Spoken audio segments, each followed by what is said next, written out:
जय Hind defence aspirants, welcome back again. Myself Divyanshu Pandey.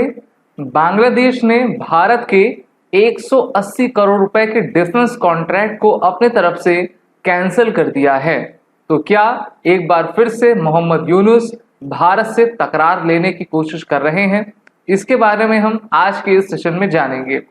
Dear defence aspirant, Bangladesh Bharat का पड़ोसी देश है और पिछले साल जुलाई अगस्त से ही बांग्लादेश में रेजिम चेंज का ऑपरेशन किया गया, जिसमें बांग्लादेश के नए केयर टेकर के रूप में मोहम्मद यूनुस आए हुए थे।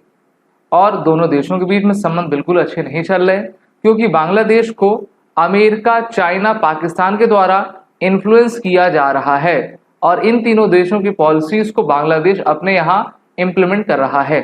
और अब बांग्लादेश ने जो पिछले साल 2023 में भारत के साथ डिफेंस कॉन्ट्रैक्ट भारत की company garden reach ship building and engineer के साथ की थी, एक शिप को बनाने के लिए जिसकी कॉस्ट 21 मिलियन यूएस डॉलर यानी कि लगभग 180 करोड़ रुपए थी, उस ऑर्डर को अब इनके द्वारा कैंसिल कर दिया गया है। ये एक 800 टन वाली एडवांस ओशन गोइंग टग थी, जिसको बांग्लादेश ने अब कैंसिल किया है।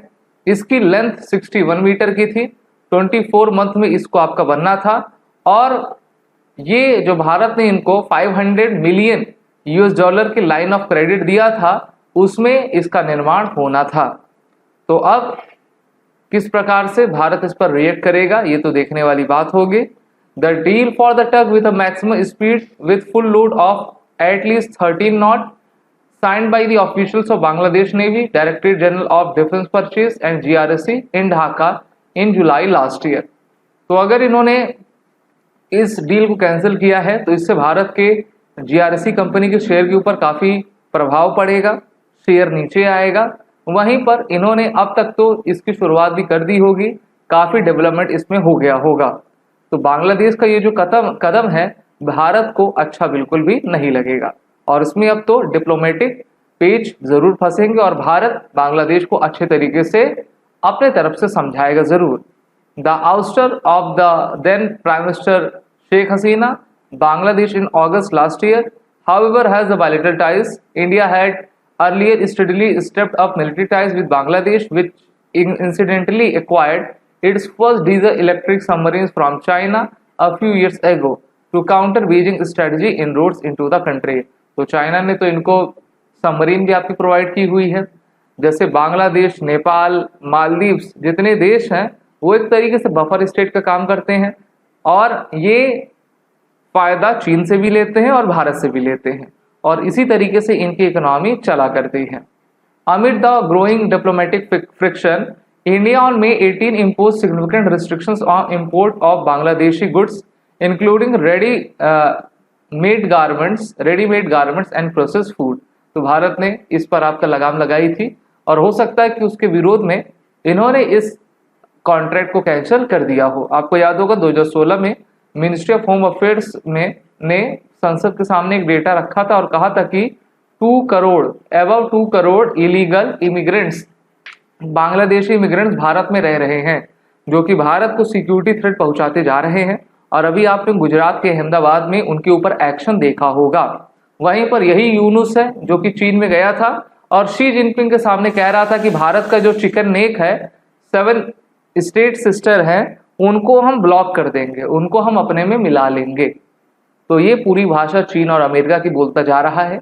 As per the Directorate General of Foreign Trade notification, no ready-made garments from Bangladesh will be allowed into Bharat through the integrated check post in Northeast, a move that mirrors similar trade curbs imposed by the Dhaka last month। अभी आज की ये news है, कहा जा रहा है कि Bangladesh on the boil after army chief's ultimatum, Mohammad Yunus mulls resignation. ठीक है, तो उनके आर्मी के जो चीफ हैं वो तो बने हुए हैं और ये कहा जा रहा है कि आर्मी का जो चीफ है, बांग्लादेश जो आर्मी है, वो यूनुस की सरकार से, उनके रवैये से और उन्होंने जितने भी हम कह सकते हैं कि कट्टरपंथी तत्व हैं उनको जो खुला प्रश्रय दिया हुआ है वो उसके खिलाफ है। और इसीलिए अब इन्होंने आर्मी के द्वारा अल्टीमेटम दिया गया है कि आप जल्द से जल्द जो है इसको छोड़िए। और उनके एक लीडर ने कहा, we have been hearing the news of Yunus resignation since the morning, so I went to meet sir to discuss that issue. He said he is thinking about it. He feels that the situation is such that he cannot work. ये यूनुस का कहना है, उसके party के एक leader के अनुसार. The leader who became the phenomena in Bangladesh due to Yunus' blessings said he told the interim government chief to stay strong for the sake of the country's security and future to meet the expectations of the mass uprising. तो अवामी league को इसने ban किया हुआ है, शेख हसीना की party को ban किया हुआ है और ये अपनी चीजें चला रहा है. और 2 एयरक्राफ्ट इस यूनुस का पहले से बुक रहता है कि वो जो है किसी यूरोपियन कंट्री में आपका भाग जाएगा. मोस्ट प्रोबेबली ये फ्रांस में आपका चला जाएगा या फिर यूके में भी जा सकता है. यूके में तो आप देख ही रहे हो कि किस तरीके से रेडिकलाइजेशन हावी हो रहा है. तो भारत को चाहिए कि जल्द से जल्द इस बांग्लादेश जैसी समस्या को हम खत्म करें और फिर से वहां पर शेख हसीना का शासन ले आ पाए. वीडियो अच्छी लगी तो इसको लाइक करें, शेयर करें, हमारे कोर्सेज में एनरोल हो जाएं और वो रिटन कोड को यूज कर लें. जय हिंद.